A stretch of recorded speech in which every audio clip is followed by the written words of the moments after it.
என் பெயர் டாக்டர் புரு தவான். இன்று நாம் நாள்பட்ட சிறுநீரக நோயை பற்றி பேசுவோம். எனவே மக்கள் நம்மிடம் கேட்கும் பொதுவான கேள்வி, நாள்பட்ட சிறுநீரக நோய் என்றால் என்ன? சரி, பதில் மிகவும் எளிமையானது. நாள்பட்ட சிறுநீரக நோய் என்பது உங்கள் சிறுநீரகம் அதன் வேலையை சரியாகச் செய்யத் தவறினால் ஏற்படும் சூழ்நிலையாகும். இது படிப்படியாக அதன் செயல்பாடுகளை இழக்கிறது. பொதுவாக நீங்கள் குடிக்கும் போது, புகைப்பிடிக்கும் போது அல்லது ஆரோக்கியமற்ற வாழ்க்கை முறையை வாழும்போது இது தொடங்குகிறது. இது உயர் இரத்த அழுத்தம் மற்றும் சர்க்கரை போன்ற சிக்கல்களை ஏற்படுத்துகிறது. தற்போதைய நிலையில் பொதுவானது. மேலும் இந்த பிரச்சனைகள் சீக்கிரடை போன்ற மேலும் சிக்கல்களை உருவாக்குகின்றன. அப்படியானால் நமக்கு நாள்பட்ட சிறுநீரக நோய் இருக்கிறதா என்பதை எப்படி அறிவது? நாள்பட்ட சிறுநீரக நோய் மக்களை ஆச்சரியத்தில் ஆழ்த்துகிறது. உங்கள் சிறுநீரகங்கள் இரத்தத்தை சுத்திகரிக்கும் ஒரே உறுப்பு. மேலும் சிறுநீரகங்கள் உங்கள் உடலில் இருந்து கழிவுகள் மற்றும் நச்சுகளை அகற்றும். எனவே அந்த நச்சுகள் சிறுநீர் வடிவில் உங்கள் உடலில் இருந்து வெளியேறும். மேலும் நமக்கு நாள்பட்ட சிறுநீரக நோய் இருக்கிறதா இல்லையா என்பதை எவ்வாறு சோதிப்பது? சரி, இது பெரும்பாலும் இரத்த பரிசோதனைகள் மற்றும் சிறுநீர் மாதிரிகள் மூலம் கண்டறியப்படுகிறது. ஆனால் நிலைமை மோசமாகும் வரை மக்கள் இந்த சோதனைகளை செய்ய மாட்டார்கள். எனவே இந்த சோதனைகளை எப்போதாவது ஒருமுறை செய்வது அவசியம். மேலும் உங்களுக்கு நாள்பட்ட சிறுநீரக நோய் இருந்தால், சில பழக்கவழக்கங்களால் உங்கள் நோயின் முன்னேற்றத்தை மாற்றியமைக்கலாம் அல்லது தாமதப்படுத்தலாம் என்பதை அறிந்து கொள்வது மிகவும் முக்கியம்.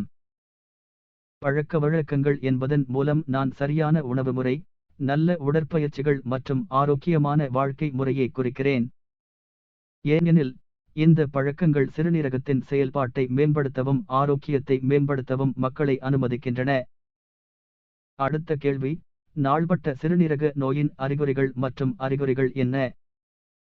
நீங்கள் இறுதி கட்டத்தை அடையும் வரை நாள்பட்ட சிறுநீரக நோய் வெளிப்படாது. சில அறிகுறிகள் மற்றும் அறிகுறிகளில் குமட்டல், வாந்தி, பசியின்மை, சோர்வு, பலவீனம், தூங்குவதில் சிரமம் மற்றும் கவனம் செலுத்துவதில் சிரமம் ஆகியவை அடங்கும். இது உங்கள் சிறுநீரின் அளவு அல்லது சிறுநீரின் நிறத்தை பொறுத்தது. நாள்பட்ட சிறுநீரக நோயின் அடுத்த கட்டங்களில் பாதங்கள் மற்றும் கணுக்கால் வீக்கம், அரிப்பு, இழுப்பு மற்றும் தசைப்பிடிப்பு, மார்பு வலி, மூச்சு திணறல் மற்றும் நுரை சிறுநீர் போன்ற பிரச்சனைகளை மக்கள் எதிர்கொள்கின்றனர். சரி, இந்த அறிகுறிகள் குறிப்பிட்டவை அல்ல. அதாவது இந்த அறிகுறிகளும் பல்வேறு நோய்களின் அறிகுறிகளாகவும் இருக்கலாம். அதனால்தான் மக்கள் இந்த முக்கிய அறிகுறிகளை புறக்கணித்து நிவாரணம் பெற வலி நிவாரணிகளை எடுத்துக்கொள்கிறார்கள், ஆனால் அது மோசமானது. எனவே இந்த அறிகுறிகளும் இருந்தால் உங்கள் மருத்துவரிடம் சென்று முறையான பரிசோதனைகளை மேற்கொள்வதே சிறந்தது. நீங்கள் எப்படி உணர்கிறீர்கள் என்பதை உங்கள் மருத்துவருக்கு தெரியப்படுத்துங்கள் மற்றும் முடிவுகள் இயல்பானதா இல்லையா என்பதை பார்க்கவும்.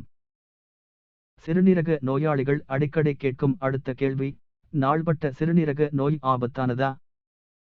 எனவே இந்த கேள்விக்கான பதில் மிகவும் தெளிவாக உள்ளது. ஆம், இது மிகவும் ஆபத்தானது. ஏனெனில் இந்த நோயை நாம் சிகிச்சை அளிக்காமல் விட்டுவிட்டால் அது சிறுநீரக செயலிழப்பை முழுவதுமாக முன்னேற்றி மற்ற உறுப்புகளுக்கும் பிரச்சனைகளை உருவாக்க ஆரம்பிக்கும். உயிர் வாழ சிறுநீரகங்கள் மிகவும் அவசியம் என்பதை நாம் அனைவரும் அறிவோம். ஆனால் நீங்கள் சிறுநீரக செயலிழப்பால் பாதிக்கப்பட்டிருந்தால், உங்கள் சிறுநீரகம் முற்றிலும் செயலிழந்து முழுமையான சிறுநீரக செயலிழப்பு அல்லது திடீர் மரணம் போன்ற கடுமையான பிரச்சினைகளை உண்டாக்கும் வாய்ப்புகள் உள்ளன. எனவே நாள்பட்ட சிறுநீரக நோயை எவ்வாறு கண்டறிவது?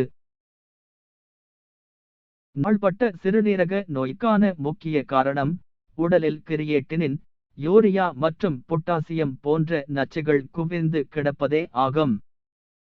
இந்த கழிவுப் பொருட்களின் அதிகரிப்பு சிறுநீரகங்கள் மற்றும் பிற உறுப்புகளின் செயல்பாட்டை பாதிக்கிறது.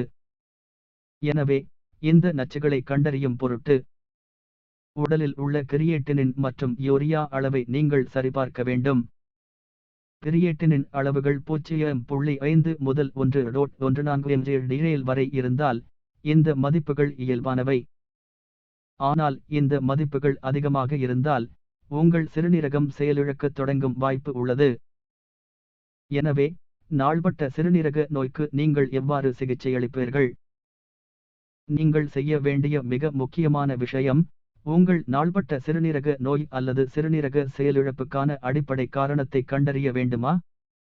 மேலும் இந்த காரணங்களை மருந்துகள், வாழ்க்கை முறையை மாற்றுதல், உடல் எடையை குறைத்தல், உடற்பயிற்சி செய்தல் மற்றும் புகைப்பிடிப்பதை நிறுத்துதல் போன்ற இயற்கை சிகிச்சைகள் மூலம் குணப்படுத்த முடியும். மேலும் நாள்பட்ட சிறுநீரக நோய்க்கு பல்வேறு சிகிச்சைகள் உள்ளன, ஆனால் அந்த சிகிச்சைகள் பக்க விளைவுகளையும் கொண்டிருக்கின்றன.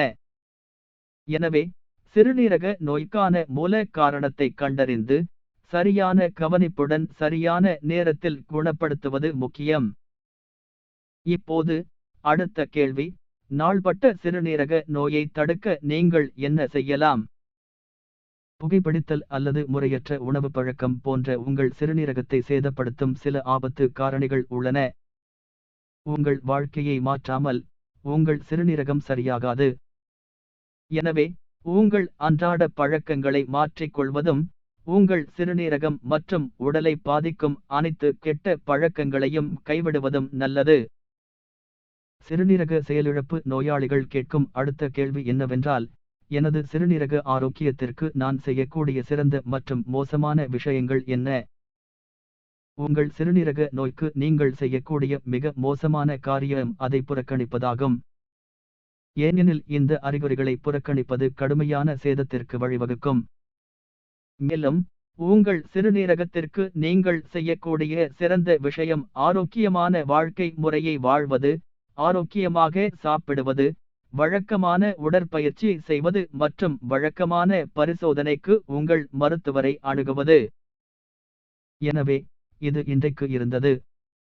மேலும் நாள்பட்ட சிறுநீரக நோய் தொடர்பான மேலும் ஏதேனும் கேள்விகள் இருந்தால் கருத்து பெட்டியில் குறிப்பிடவும்.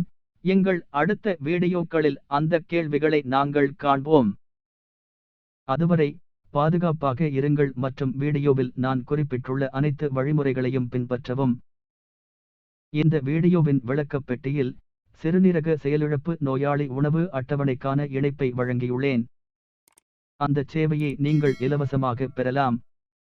இத்துடன் குட்பை சொல்ல என்னை அனுமதியுங்கள். அடுத்த வீடியோவில் சந்திப்போம். அதுவரை பார்த்துக்கொள்.